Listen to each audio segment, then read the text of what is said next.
സിന്ധു നദീജല കരാറിന്റെ ചരിത്രം, അതിന്റെ പ്രാധാന്യം, ഒപ്പം ഒരു ഭീകരാക്രമണത്തിന്റെ നിലയിൽ ഇന്ത്യ എടുത്ത കടുത്ത തീരുമാനങ്ങൾ. ഹിമാലയത്തിന്റെ പഹൽഗാം ആക്രമണം ഒരു അതിർത്തി കടന്നുള്ള ഭീകരാക്രമണമാണ്. പാകിസ്ഥാൻ ഭീകരവാദത്തിന് പിന്തുണ നൽകുന്നത് അവസാനിപ്പിക്കുന്നതുവരെ 1960 സിന്ധു നദീജല കരാർ മരവിപ്പിക്കുന്നു. വാഗ അട്ടാരി സിന്ധു നദിയുടെ നിയന്ത്രണം. ഈ നദീതടം ഇന്ത്യയിലും പാകിസ്ഥാനിലുമായി വ്യാപിച്ചു കിടക്കുന്നു. പഞ്ചാബിന്റെ ഹൃദയഭാഗത്ത് ഈ നദിയുടെ ജലം കൃഷിക്കും ജീവിതത്തിനും അനിവാര്യമാണ്. എന്നാൽ 9 വർഷത്തെ ചർച്ചകൾ, അനേകം തർക്കങ്ങൾ, അവസാനം 1960 ഒരു കരാർ ജന്മമെടുത്തു. സിന്ധു നദീജല കരാർ.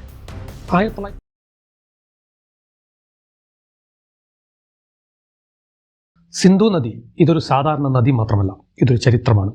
ആയിരക്കണക്കിന് വർഷങ്ങളായി സംസ്കാരങ്ങളെ പോഷിപ്പിച്ച, രാജ്യങ്ങളെ ഒന്നിപ്പിച്ച, വിഭജിച്ച, ഋഗ്വേദത്തിൽ പോലും പാടപ്പെട്ട നദി ഇന്ന് വീണ്ടും വാർത്തകളിൽ നിറയുന്നു. എന്തുകൊണ്ട്? ഒരു കരാർ, ഒരു ഭീകരാക്രമണം, ഒരു കടുത്ത തീരുമാനം. എന്താണ് ഈ കഥയുടെ പിന്നിൽ? ഇന്ന് നമുക്ക് ഈ കഥയിലേക്ക് ഒന്ന് ആഴ്ന്നിറങ്ങാം.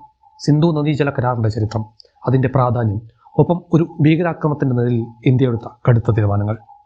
ഹിമാലയത്തിന്റെ ഹൃദയത്തിൽ ടിബറ്റിന്റെ മാനസരോവർ തടാകത്തിനടുത്ത് ഒരു നദി ജന്മമെടുക്കുന്നു, സിന്ധു.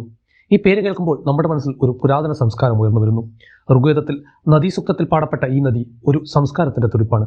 പക്ഷേ ഈ നദി വെറുമൊരു ജലാശയമല്ല, ഇതൊരു രാഷ്ട്രീയ പ്രതീകമാണ്. ഇന്ത്യയുടെയും പാകിസ്ഥാന്റെയും ജീവനാഡി. പഞ്ചാബിന്റെ വയലുകൾ, സിന്ധിന്റെ കൃഷിഭൂമികൾ എല്ലാം ഈ നദിയെ ആശ്രയിച്ചാണ് നിലനിൽക്കുന്നത്. എന്നാൽ ഈ നദി ചിലപ്പോൾ രണ്ട് രാജ്യങ്ങളെ ഒന്നിപ്പിക്കുന്നതിന് പകരം അവരെ വേർതിരിക്കുകയാണ് ചെയ്തത്. 1947 ഒരു രാജ്യം രണ്ടായി മുറിഞ്ഞ വർഷം, ഇന്ത്യയും പാകിസ്ഥാനും. ഈ വിഭജനം വെറും ഭൂമിയെ മാത്രമല്ല, ഈ നദിയെയും വിഭജിച്ചു. സിന്ധു നദീതടം അതിൻ്റെ 5 പോഷക നദികളോടൊപ്പം ജലം, ചിനാബ്, രവി, ബിയാസ്, സച്ചൽ ഒരു രാഷ്ട്രീയ ചോദ്യചിഹ്നമായി മാറി. ആര് നിയന്ത്രിക്കും ഈ ജലം? ആര് നിയന്ത്രിക്കും ഈ ജീവനാഡിയെ? ഈ ഒരു ചോദ്യം ഒരു യുദ്ധത്തിന്റെ വക്കിലെത്തിച്ചു. പക്ഷേ ഒരു കരാർ, ഒരു അത്ഭുതകരമായ കരാർ എല്ലാം മാറ്റിമറിച്ചു. പക്ഷേ ആ കരാർ ഇന്ന് മരവിപ്പിക്കപ്പെട്ടിരിക്കുന്നു. എന്തുകൊണ്ട്? ആ കഥയിലേക്ക് പോകുന്നതിന് മുമ്പ് നമുക്ക് ഈ നദിയുടെ ചരിത്രത്തിലേക്കൊന്ന് തിരിഞ്ഞു നോക്കാം. 1947 ഒരു ദുരന്തത്തിന്റെ വർഷം. ബ്രിട്ടീഷ് ഇന്ത്യ രണ്ടായി പിളർന്നു, ഇന്ത്യയും പാകിസ്ഥാനും. ഈ വിഭജനം ലക്ഷക്കണക്കിന് ജീവനുകൾ കവർന്നു, കോടിക്കണക്കിന് സ്വപ്നങ്ങൾ തകർത്തു. പക്ഷേ ഈ വിഭജനം മറ്റൊരു പ്രശ്നം കൂടി സൃഷ്ടിച്ചു: സിന്ധു നദിയുടെ നിയന്ത്രണം. ഈ നദീതടം ഇന്ത്യയിലും പാകിസ്ഥാനിലുമായി വ്യാപിച്ചു കിടക്കുന്നു.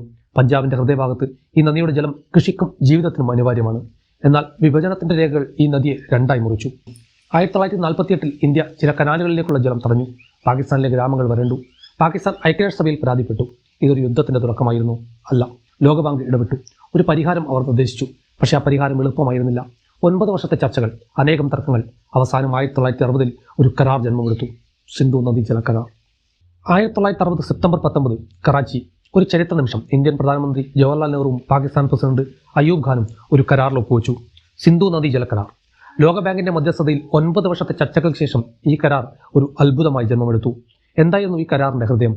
രവി, ബിയാസ്, സച്ചൽ ഈ 3 കിഴക്കൻ നദികൾ ഇന്ത്യക്ക്, സിന്ധു, ജലം, ചിനാബ് ഈ പടിഞ്ഞാറൻ നദികൾ പാകിസ്ഥാന്. ഇന്ത്യക്ക് പടിഞ്ഞാറൻ നദികളിൽ നിന്നും 20% ജലം ഉപയോഗിക്കാം, നീരൊഴുക്ക് തടസ്സപ്പെടാതെ റൺ ഓഫ് ദ റിവർ പദ്ധതികൾ വഴി മാത്രം. തർക്കങ്ങളുണ്ടായാൽ ലോകബാങ്ക് മധ്യസ്ഥത വഹിക്കും. ഈ കരാർ ഒരു സമാധാനത്തിന്റെ പ്രതീകമായിരുന്നു. 1965, 71, 99 3 യുദ്ധങ്ങൾക്കിടയിലും ഈ കരാർ അങ്ങനെ തന്നെ നിലനിന്നു. പക്ഷേ എല്ലാം ശാശ്വതമല്ലല്ലോ. ഒരു ഭീകരാക്രമണം, ഒരു തീരുമാനം എല്ലാം മാറ്റിമറിച്ചു. ഈ കരാർ ഒരു സാധാരണ രേഖ മാത്രമായിരുന്നില്ല. ഇതിൻ്റെ ഹൃദയത്തിൽ ഒരു സംവിധാനം ഉണ്ടായിരുന്നു: പെർമനന്റ് ഇൻഡസ് കമ്മീഷൻ. ഇന്ത്യയിൽ നിന്നും പാകിസ്ഥാനിൽ നിന്നും ഓരോ കമ്മീഷണർ ഓരോ വർഷവും യോഗം ചേരും, തർക്കങ്ങൾ ചർച്ച ചെയ്യും, പരിഹാരം കാണും. ഈ കമ്മീഷൻ പല യുദ്ധങ്ങളെ അതിജീവിച്ചു, കലാപങ്ങളെ അതിജീവിച്ചു. പക്ഷേ 2025 ഒരു ഭീകരാക്രമണം എല്ലാം തകർത്തു. 2025 ഏപ്രിലിൽ ജമ്മു കാശ്മീരിലെ പഹൽഗാം, ഒരു സ്വർഗ്ഗസമാനമായ താഴ്വര, സഞ്ചാരികൾ, കുടുംബങ്ങൾ, കുട്ടികൾ. പക്ഷേ ഒരു നിമിഷം കൊണ്ട് എല്ലാം മാറി. ഒരു ഭീകരാക്രമണം. 30-ലധികം പേർ അവരുടെ ജീവൻ നഷ്ടപ്പെട്ടു. ഭീകരർ ദ റെസിസ്റ്റന്റ് ഫ്രണ്ട് എന്ന പേര് സ്വീകരിച്ചവർ. പാകിസ്ഥാൻ ആസ്ഥാനമായ ലഷ്കർ-ഇ-തോയ്ബയുടെ മറ്റൊരു മുഖമാണിത്. ഇന്ത്യയുടെ പ്രതികരണം എന്തായിരുന്നു? കാത്തിരിക്കാൻ അവർ തയ്യാറായിരുന്നില്ല. പഹൽഗാം ആക്രമണം ഒരു അതിർത്തി കടന്നുള്ള ഭീകരാക്രമണമാണ്. പാകിസ്ഥാൻ ഭീകരവാദത്തിന് പിന്തുണ നൽകുന്നത് അവസാനിപ്പിക്കുന്നതുവരെ 1960 സിന്ധു നദീജല കരാർ മരവിപ്പിക്കുന്നു. വാഗ അട്ടാരി അതിർത്തി അടയ്ക്കും. പാകിസ്ഥാൻ പൗരന്മാർക്കുള്ള വിസ റദ്ദാക്കും. പാക് ഹൈക്കമ്മീഷനിലെ ഡിഫൻസ് അറ്റാഷമാരെ പുറത്താക്കും എന്ന് ഇന്ത്യ തീരുമാനമെടുത്തു. ഇന്ത്യയുടെ ഈ തീരുമാനം ലോകത്തെ ഞെട്ടിച്ചു. പാകിസ്ഥാൻ പ്രതികരിച്ചു: ഇത് ഏകപക്ഷീയമാണ്. ലോകബാങ്കിന്റെ മധ്യസ്ഥ ഉൾപ്പെടെയുള്ള കരാർ ഇന്ത്യ ലംഘിക്കുന്നു. പക്ഷേ ഇന്ത്യ പിന്നോട്ട് പോയില്ല. എന്താണ് ഇനി സംഭവിക്കുക? ഒരു പുതിയ യുദ്ധമോ അതോ മറ്റൊരു സമാധാന ശ്രമമോ? ഈ ആക്രമണത്തിന് പിന്നിലെ കഥയിലേക്ക് നമുക്ക് ഒന്ന് ആഴ്ന്നിറങ്ങാം. 2025 ഏപ്രിൽ 22 പഹൽഗാം. ഒരു സാധാരണ ദിവസം. സഞ്ചാരികൾ ലീഡർ നദിയുടെ തീരത്ത് നടക്കുന്നു. കുട്ടികൾ കളിക്കുന്നു. പെട്ടെന്ന് വെടിയൊച്ചകൾ. ഭീകരർ ആയുധങ്ങളുമായി ജനക്കൂട്ടത്തിന് നേരെ വെടിയുതിർത്തു. 30-ലധികം പേർ, അതിൽ ഭൂരിഭാഗവും സഞ്ചാരികൾ. അവരുടെ എല്ലാം ജീവൻ നഷ്ടപ്പെട്ടു. ഇന്ത്യൻ രഹസ്യാന്വേഷണ ഏജൻസികൾ പറഞ്ഞു ഇതിനു പിന്നിൽ പാകിസ്ഥാന്റെ പിന്തുണയുണ്ട്. പാകിസ്ഥാൻ ഇത് നിഷേധിച്ചു. പക്ഷേ ഇത് സഹിക്കാവുന്നതിലും അധികമായിരുന്നു. 2016 ഉറി, 2019 പുൽവാമ, ഓരോ ആക്രമണവും ഇന്ത്യയുടെ ക്ഷമയെ പരീക്ഷിച്ചു. ഈ തീരുമാനം പാകിസ്ഥാനെ എങ്ങനെ ബാധിക്കും? പാകിസ്ഥാന്റെ 90% കൃഷിയും സിന്ധു നദീതടത്തെ ആശ്രയിച്ചാണ്. 21.5 ദശലക്ഷം ഹെക്ടർ കൃഷിഭൂമിയിൽ 80% ഈ ജലത്തെ ആശ്രയിച്ചിരിക്കുന്നു. മംഗ്ല, ടർബേല അണക്കെട്ടുകൾ 14.4 ദശലക്ഷം ഏക്കർ ഫീറ്റ് ജലം മാത്രമേ സംഭരിക്കാൻ കഴിയൂ. അതായത് അവരുടെ വാർഷിക ജലവിഹിതത്തിന്റെ 10% മാത്രം.